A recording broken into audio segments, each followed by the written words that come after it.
My name's Adam Cox. I'm the founder and managing director of Radio Relations and the Relations Group. I've been in the industry of broadcast PR for coming up to 20 years, and one of the key questions I still get asked consistently is the question, what exactly is radio PR? Now, one of the reasons why this question is still asked is because sometimes there's confusion between radio PR and radio advertising. Now, I actually started my career in radio advertising. I worked for what now is the largest radio group. Back then it was called GWR. And I was in the advertising department, also known as sales and promotions within the radio station. And what radio PR is not, it's not radio advertising. So these are the 30-second jingles and clips that you get in the commercial ad breaks. It's also not sponsorship, where you hear that a brand is sponsoring the news or the weather. And it's also not promotions. It's not these structured week-long promotions on a breakfast show or a drive time show. So it really taps into what's known as paid media and earned media. So radio PR are where we're influencing radio presenters or producers or news editors, not where money is changing hands to influence the commercial output.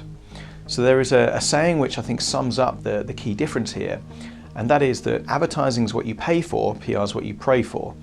The emphasis here is really that what you lose in control, the control that you get from actually paying for the space or the airtime on a radio station, you get back in credibility and also based on the fact that it's more cost effective.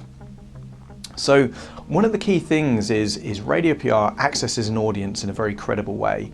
And my first experience of seeing how the PR industry used to try and influence radio stations was back when I was working in this radio station called Chiltern FM. It's now called Heart FM. And back then it was quite a large regional radio station. And I still remember actually having a visit into the newsroom. And this was in 1999, just before email was replacing fax as the primary way that the PR industry would actually communicate with the media. And I still remember there was 2 fax machines in this newsroom. And one of the fax machines literally had a dustbin underneath the fax machine. And I remember saying to the head of news, why do you have a fax machine that is actually just going straight into a dustbin? And the head of news at the time, he said, right, that's the PR fax. So we give PR agencies that fax number because they keep calling, they keep insisting on sending something. So of course I said, look, why don't you tell them not to bother? And they said, well look, you know, they're quite tenacious, these PR people, they keep on insisting on sending something. So any PR agencies that try and send us press releases, we give them that one there. And if there's any genuine stories that we're interested in that also communicate by fax, so at the time the local courts, local police, things like that, they would have a genuine news fax. And the modern day equivalent would be, you know, a redundant email that just kind of goes straight into a spam folder, for example. So even back then, you know, it was clear to me that the strategy that most PR agencies were using to secure radio coverage was simply ineffective. So the key thing is if radio PR is about influencing these news editors, these producers, these presenters in a very credible way that gives content and valuable content to the station and therefore the audiences, how do you actually do that in a way that's really going to add value? And the key thing is, although radio stations are an audio-based format, there can still be creativity within that. You know, radio is still a mass media. It's got more than 90% of the population listening for more than 21 hours a week. It's not just offering a spokesperson to a radio station. You know, these radio stations, they need interesting and engaging local content for their particular audiences.